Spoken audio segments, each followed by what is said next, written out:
This is Impact Makers Australia.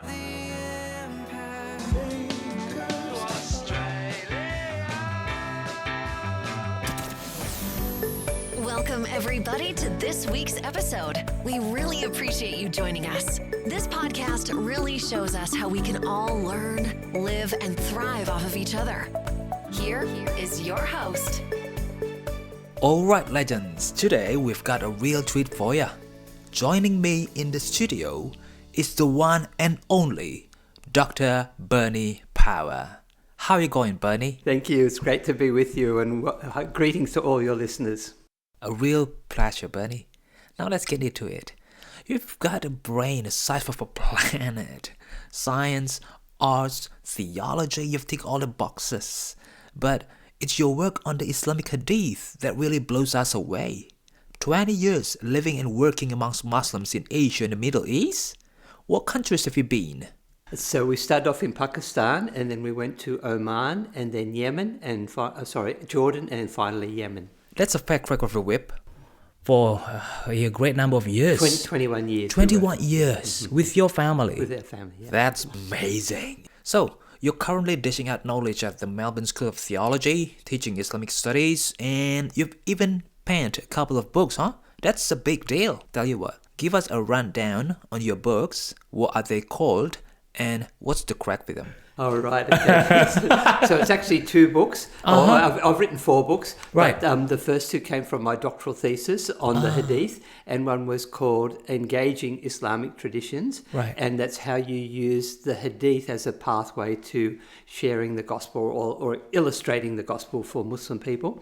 And the second one was called Challenging Islamic Traditions, where it basically takes a critical or a polemical view of some of the problems that there are within the Hadith and in their content and in their structure. I see. And Islam and Christianity on the edge? No, yes, so I wrote some articles for that, but the other one I wrote was called Understanding Jesus and Muhammad. Right. And that one does a comparison between Jesus and Muhammad on a whole lot of issues. Right. For example, on issues like their relationships with women, attitudes to war, sinfulness, sinlessness, their identity. And then my 4th book was called The Storytellers, which tells the story of a young couple who went to Yemen and worked there seeking to share the gospel with Muslim people. And it's a story about how they use storytelling to share the gospel. So that's what's called The Storytellers. What was your ultimate goal in pursuing this path? The purposes? Right. Yeah, so when I talk with Muslim people, I find they've got lots of misunderstandings about Christianity, but I also find the same thing with non-Muslim people. They don't understand Islam. Right. And so I want to be a kind of a bridge between them so that both sides can understand each other. Right. And given the current climate with Muslims being quite divided into different groups, which denomination do you usually interact with? Yes, so basically speaking to all of them, for some reason I've tended to find myself amongst the ones who are a little bit more radical. They're the ones who are much more open and engaged and active in sharing their faith, and they tend to be the people who will stand out and stand up for Islam. And so I've done a series of debates with Muslim scholars, and you can find them all on the internet. My website, berniepower.com, has the videos of those so people can watch those.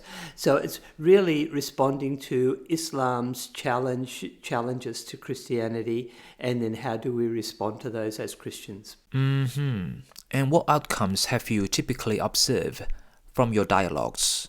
Yeah, so it varies. Often when you do a debate, the person or the focus of it is not the person that you're debating with, but rather the audience.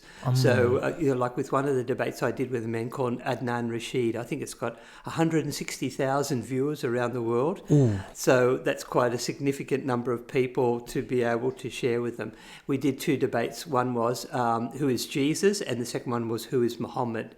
And we both took obviously different perspectives on them, but both of us tried to ground it in the historical records that we have in the the Quran, the Seerah, the biography of Muhammad, the Hadith and Islamic history and his Islamic theology. And he did the same with Jesus. He used the Bible and Christian theologians. So it was quite a rigorous debate that I did with him. And it would be the same with all the others. I did one with a man, it was around election time, on Islam and democracy. I've done some on the background to the Quran. Has the Quran been changed? Have there been other things that have fed into it? So all of those debates are up there. I see. Sometimes these discussions can become heated and lead to offensive remarks, creating awkward situations and stuff. How do you manage to avoid that? Yes, so we make it clear at the beginning we're not going to do that. We say this is a contest of ideas, and so we're responding to the idea rather than to the person. So we don't insult, berate, get angry, yell at the other person. Rather, we put our ideas out there, and we can do that in a scholarly way. So you can say, well, this is what the Quran says, this is what the Bible says, and people will have the choice of how whether they accept that as an authority, whether they feel the texts are being used well, whether they agree with the points that are being made. And I've made a point at the end of them. I always go up and I give the other debater a big hug. Oh, wow. Yeah, beautiful. And say, look, we disagree very strongly on some of these things, but we are both, in the end, fellow human beings. We will both stand before God. And I want to be able to do that with a clear conscience, to say that I've represented the truth as I understand it without there being any kind of personal animosity. I think that's important. Okay. How do you envision these dialogues contributing to global peace? With Islamophobia on the rise and concerns about the growing Muslim population in the world, how can your knowledge and research foster better understanding? Yeah, I think knowledge and information is so important, and a lot of the time people have misunderstandings based on the lack of knowledge, or maybe they've received incorrect knowledge. So they may have, often they'll say to me, oh, you Christians believe so and so, and I say, well, actually we don't. That's not something that we have ever held, at least as a standard Orthodox view. And when I talk about Islam, I try to give them the same respect and the same opportunity, so that I'll say, this is what I read from your texts, from your speakers, from your theologians, and so that people have an idea and they can make up an unprejudiced decision themselves about where they stand. I think that's really important. Can you give us some specific examples of common misunderstandings about Islam? Yeah, for example, when I talked about Jesus and I said Jesus according to the Bible, and he says himself, I am the Son of God. And they'll say, well, we can't accept that because we don't believe that God could have sex with Mary or with anyone. And I'd say, well, actually, we don't believe that either, because no Christian has ever believed that there was a physical sexual relationship between God and Mary. So when we talk about Jesus being the Son of God, we understand it in a metaphorical or a spiritual sense. And I'll use an example from the Quran. So there's a term there which talks about people who are called Ibn as-Sabil. So it literally means a son of the road or a son of the path, and it means a traveller. And I'd say, so do you mean, when you use that term, do you mean that the path or the road had a sexual relationship with a tree or a rock or a mountain? And they'll say, no, it's not like that. It's a metaphorical, it's a symbolic thing. And so when we talk about Jesus being the Son of God, he's the Son of God in a spiritual sense, not in a physical sense. He's not the physical result of a sexual act. And what about misunderstandings that Muslims face? So one of the big things, when I as soon as I begin talking about Islam, I'll say we need to understand that Islam is not a monolith. It's not just one set of beliefs that all Muslims accept, or one set of actions or practices. Islam is a spectrum, and so you'll have the very radical ones, the people who, for example, carry out suicide bombings or attacks. You'll have the traditional, the Orthodox Muslims, and you'll also have liberal Muslims. Yeah, some scholarly ones. Yes, some who I was telling the story of once I was teaching at a university in Iraq and sitting at a table with 6 professors, And one of them said to me, "There's nobody on this table who believes in God." Now, these were all Muslim professors. And I said, "Well, I do." They said, "Yeah, except for you." So they'd become very secular in their beliefs, but they would still hold that kind of badge of identity as being Muslim. If you ask them, "What's your religion?" they would say Muslim, Islam. Yeah, so just to recognise that if you get a whole group of Muslims in a room, they're not always going to agree with each other. Right. So there's this stereotype of Muslims as violent people. How do you address this misconception, given the actions of a few that tarnish the reputation of the entire community? What's your message to the world? Yeah, and I take my approach from the way that Jesus responded to people. He dealt with many different people from different races, for example, Romans and Greeks, Samaritans, people who had quite different views to him, but he always accepted them at face value and dealt with them as human beings and took them seriously. There's never a sense in which he dismissed a person or ignored them, turned away from them, but rather he always engaged with them in whatever was the appropriate way. If they were people who, for example, challenged him physically, some people wanted to kill him, and he called them out. He said, "I know what you're doing, and why are you going on this path of wanting to kill me?" With others who were verbal opponents, he was quite happy to argue or to debate with them. But with the people who were needy, he always responded in love and compassion. And I think that's an important approach, that even the people that we very much disagree with and have little in common with, we can respond to them with love and compassion. Right. There's also this growing fear that Muslims are trying to establish a global Islamic state. How do you respond to that accusation, considering the economic, political, and religious aspects of Islam? Yes. So again, when I look at the example of Jesus, he faced people who were very much opposed to his vision of the kingdom of God, and he spoke to them very strongly and quite fiercely defended what he believed and even challenged what they believe. And I think, like I mentioned before, that I often have dealings with radical Muslims. Right. And I'll be that the same way. I'll say to them, "Look, I totally disagree with the way that you see the world and what you want to see happen in the world. And I will oppose that with every possible way that I can." And I think for people like that, we need to project strength and be strong with them and opposing them. So when Muslims come to Australia and they would say to me sometimes, and some have said, "We're going to take over Australia." And I'd say, "Well, but first, I'm going to tell you what I think about your beliefs and what your approach, and tell you how much I oppose that, and I'll do whatever I can." And to the point of even, I've met a couple of people who have become terrorists. So Wow, you do? And the first person I ever debated, he then spent 10 years in prison for planning to go to join ISIS in Syria and Iraq and to fight for them. Another man I met had been fighting with the Taliban in Afghanistan. And another couple of guys were wanting to do some domestic terrorism here in Australia, getting hold of a gun and killing people. And in each case, I responded to them as a person, but I also challenged them in their beliefs and told them, "What you're doing is not right. That's not the way to do it. If you want to bring change, you can do it peacefully. You can do it through the ballot box. You can't enforce it on Australia by force or by violence." And in certain cases, I've informed the police about people who I knew were planning things or thinking about doing acts of violence. Can you share any particularly interesting or challenging encounters you've had with people who hold extreme views? Do you have any interesting experience about that? Yeah, I do. When we lived in Yemen, we were there for 8 years. My wife's a doctor, and we were doing medical outreach. So we would go to villages, and she would set up a clinic. She would do immunisations, run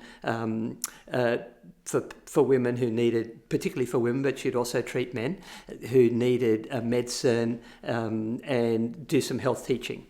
And the place that we were going to, there was a bit of fighting between the two tribes, and so the government said to us, "You can't go in there unless you have a Yemeni driver, and he will protect you." We said, "Okay." So we asked around, and someone said, "Oh, you should get Ali to join you." So we said, okay, and he was a very effective driver and had a good look out for things. And I said, so Ali, tell me your story. And he said, well, I grew up as a very radical Muslim. He said, my father was in the army here in Yemen. He rose up to a very high position. He said, but I was so convinced about Islam, I would travel around to other countries to ensure that as Muslims, they were following Islam properly. And he would travel to places like India and Pakistan and the Middle East. And one time when he was back in Yemen, his father got injured in one of the civil wars, and they have civil wars a lot. Wow. And he got taken to a Christian missionary hospital, and he died on the operating table. He'd been shot. And so Ali was very angry, and he said, I think these Christians killed my father, so I'm going to kill them. And so he went down to the army stores and he got a hand grenade, and he went down to the hospital, and it was well known. It was a Christian hospital, had a big cross on the front, and he went in there and he pulled the pin on the hand grenade and had it in his pocket, just ready to release the thing. And he said, my plan was to get the doctors around me and then kill them and kill myself. He was a suicide bomber. And so he got there, he went into the hospital, he said, can I speak to the doctors who operated on my father? And everyone knew his father. And the doctors came, and they were American doctors. And he was just ready to let go of the pin when one of them said to him, we are so sorry for what happened to your father. He came here often, we knew him well, and we loved him, and we were so sorry for what happened to him. And he didn't know this. This was the first he'd heard that his father was a regular visitor to the hospital. And then one of the ladies, she was an older lady, he was a young man in his 20s, came and said to him, Ali, you must be so distraught that your father has died. Let me pray for you. And she put her hand on his shoulder and began to pray for him. Now, in Yemeni culture, women don't touch men and men don't touch women, but she was like old enough to be his mother. Right. And he said, I just felt all of the anger and hatred that was in my body flow out from my head. He said it just went down through my body and down through my legs and into the ground and disappeared. And he said, I didn't know what had happened. I thought it was magic. And he thought, I've got to get out of here. And he said, thank you. And he left with the hand grenade still in his pocket. So he goes back, puts the pin back in. And then he got hold of a Bible and he started reading the Bible. And from that, he saw the message of Jesus, and he could understand why this woman did this. Because they'd known probably of his reputation, and they saw how Jesus responded to the people who were violent. He said, Jesus said, whoever lives by the sword dies by the sword, and told his followers in the garden, when they pulled out a knife or a sword to protect him, cut off the ear of one of the men who'd come to arrest Jesus. Jesus said, put away your sword. And then he touched the man's ear and healed him. The man's name was Malchus. And the Bible tells this story. And as he read about this, he thought, this is a different way to live. This is so radical from what I was doing. I was trying to teach people. I was teaching them violence and hatred. I want to be a follower of Jesus. And so he did. And as he asked around, he found his father had been a regular visitor to the Christian hospital, and he thought, maybe my father has become a Christian too. And so he was the man who became our driver. And so we had great times sharing and praying together and talking with hitchhikers as we would drive along through there. We'd pick up hitchhikers and share the good news of Jesus with them. So it was, pretty good. Wow, one of a kind. So I think of the story of the Apostle Paul. He was traveling on his horse to Damascus to go and arrest the Christians and to get them killed. And then God grabs his attention, and then he becomes Saul the persecutor, becomes Paul the preacher. And that's what happened with Ali. All right, let's dig a bit deeper. Do you reckon Islam's always been tied up with power and violence, especially back in the day before 1400? Or do you think you gotta switch teams to be a tolerant person? I mean, is it built into Islam to be all about peace and love, open-minded and accepting everyone, or what? Yeah, I think it's important to separate two ideas. One is Islam as a system, and as you mentioned before, it is a social and economic and political religious system, and Muslims the people.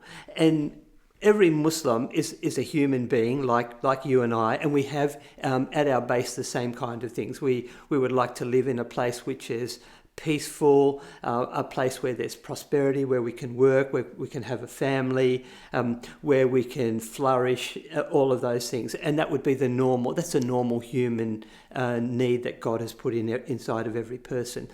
But if you put on top of that a system which tells people that they should be violent, then often they will pick that up for one reason or another.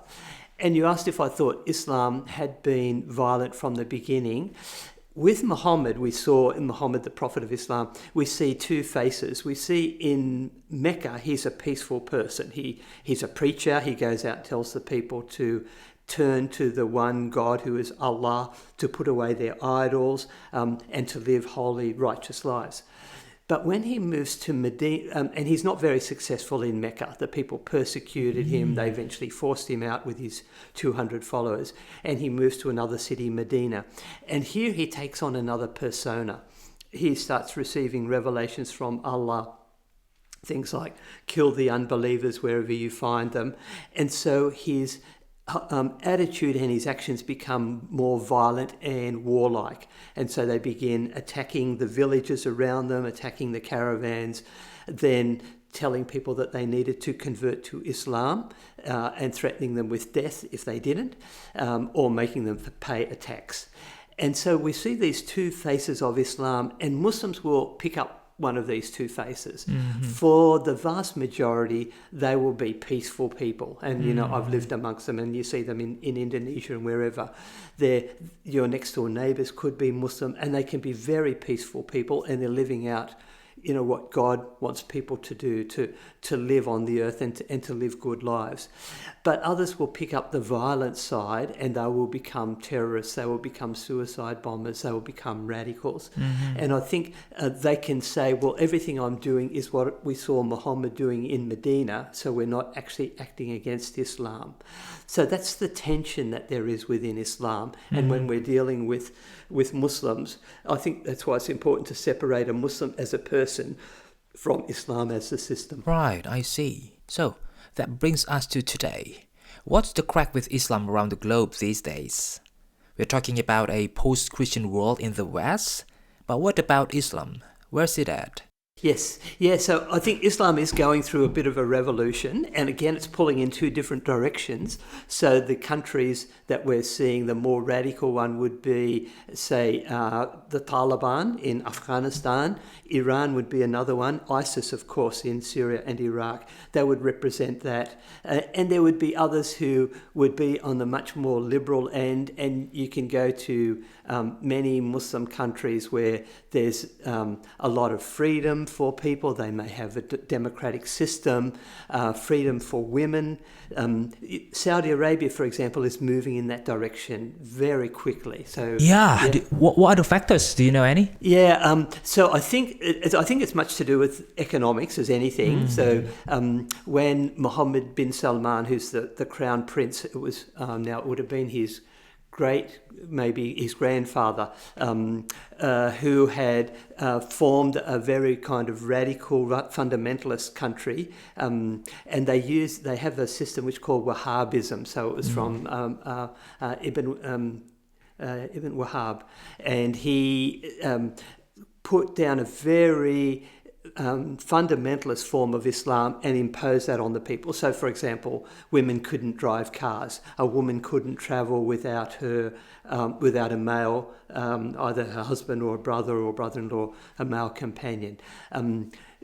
Chopping off, beheading people, amputating hands. That was happening, and I don't know if that's still happening. I know it was happening a couple of years ago. So those kinds of things. And then Mohammed bin Salman comes along and says, we need to change. We can't just continue going in this way. There's been some economic reasons for that. Saudi Arabia basically lived on the basis of the petroleum reserves that they have. And as we're seeing the world moving towards a more green economy, the petroleum is going to become less and less valuable, I think, over time. And so he's trying to diversify not only economically, but also socially, and saying, well, we need to have more participation of women in the workforce, so women can, in the past, a woman couldn't have a job without getting permission from her husband. She would have to travel to and from work with a male. She couldn't travel overseas. He said, that's not going to work anymore. So they've changed those things. And I think it's maybe in relation to economic realities. So it's eventually the capitalists win. Capitalism wins, that's exactly right. And just last week, 2 weeks ago, they had their first bikini competition. Oh, yeah, I read about that. Yeah. Insane. So, we're seeing all of these things. They've introduced tourist visas, for example, so you can apply online and get a visa, whereas in the past it was very difficult to get into the country. Is it like a reverse of what happened to Iran in the 70s when they didn't have to wear the veil and suddenly, phew, it's just changed? Oh. And it was the same in Afghanistan. So in Pakistan, when we lived there, if they wanted to go to a good nightclub, they would go to Kabul, to Afghanistan, because that's where all the good dancing and music and women were. And then they would come back to Pakistan. So, not anymore. So you can see changes in both directions. So the places like Iran and Afghanistan have become much more fundamentalist and more conservative, more strict, and others are becoming much more liberal. And Have you been keeping tabs on what's been going down in Afghanistan since the US packed their bags and the Taliban took control? Yes, it's very sad, and it was a real mistake. And I think both parties, the Democrats and the Republicans, bear responsibility for the way that they did that. They gave the Taliban a date by which they would remove themselves. So the Taliban just said, well, we don't need to do anything, we just need to wait. The Taliban promised that there would be full rights for women. Women could participate in society. Right. And then when the Americans withdrew, very quickly they went back on that promise. And so initially it was women could only be allowed out if they were covered. Then they closed down secondary schools. Now they've closed down primary schools, and now women aren't allowed to go out unless they have a male companion, and they have to be completely covered. So it's basically what it was before, say back in the 1990s with a full Taliban rule. So they didn't keep their promise. I wasn't surprised at that. There is a sense in which a promise that's made to a non-Muslim is not binding for radical Muslims. They'd say, well, these people are kuffar, unbelievers, infidels, so we have no responsibility to fulfill our promise. Our responsibility is to Allah and to establish an Islamic form here in our land. So, All right, Dr. Bernie. One last thing. Look, we all come from different walks of life and religious backgrounds, and let's face it, most of us are a bit clueless about Islam. So, what's your golden rule for building bridges and creating a peaceful world where everyone gets a fair go? Any parting words of wisdom? Yes, I think it's important, firstly, to recognise every person as an individual, and each person has got their own ideologies, and that impacts the way that they live, but to respond to them on a face-to-face value. We do some work in the city, and often I'll see people walking along the street. One day I saw a lady completely in black, and I stopped at her beside the traffic light. We're going in the same direction, and I said to her, Assalamu alaikum.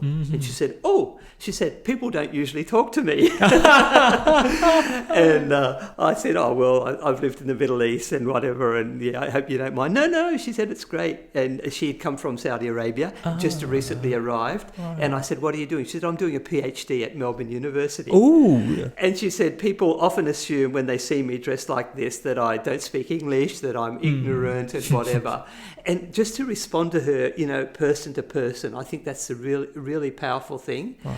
And so if we treat all people as made in the image of God, as important, then we can do that. That would be the advice that I'd give. And just be friendly and be open and welcoming. That's really key. All right. And do you have any other messages for the Muslim brothers and sisters? Yeah, for the Muslims, I would tell them just to be careful about who they're getting their information from, because when I look at some of the stuff that's being presented in the Islamic world, there are these radical groups who are trying to force them down that radical path, and it will be a path of slavery, it will be a path of oppression, because we've seen that wherever Islam has established itself as a political system, that's typically where it goes.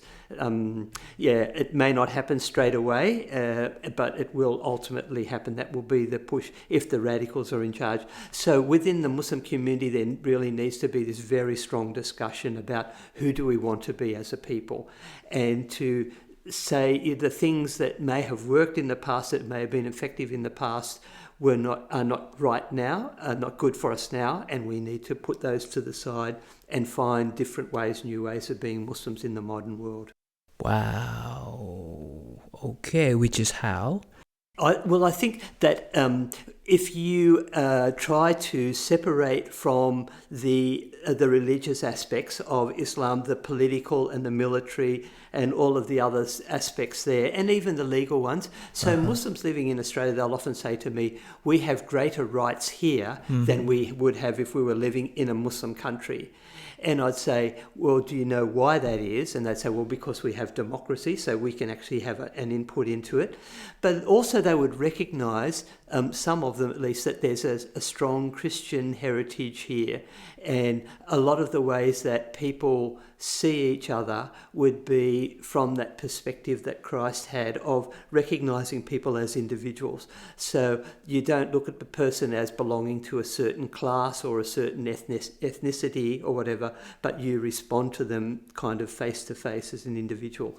I think that's really been important. And so the idea of equality of men and women, of all races, of different classes, I think that's important to recognise that in God's sight. Paul writes in Ephesians, so there's neither Greek nor Jew, male or female, slave or free, but all are one in Christ Jesus. So he challenges the ethnic diversity, the gender diversity, and the class diversity, and says, in Christ we can all be one. I think that's really key. Wonderful. All right. Thanks for coming on the show, Bernie. It's been a real eye-opener. Guys, this is Impact Makers Australia, and we'll catch you next time.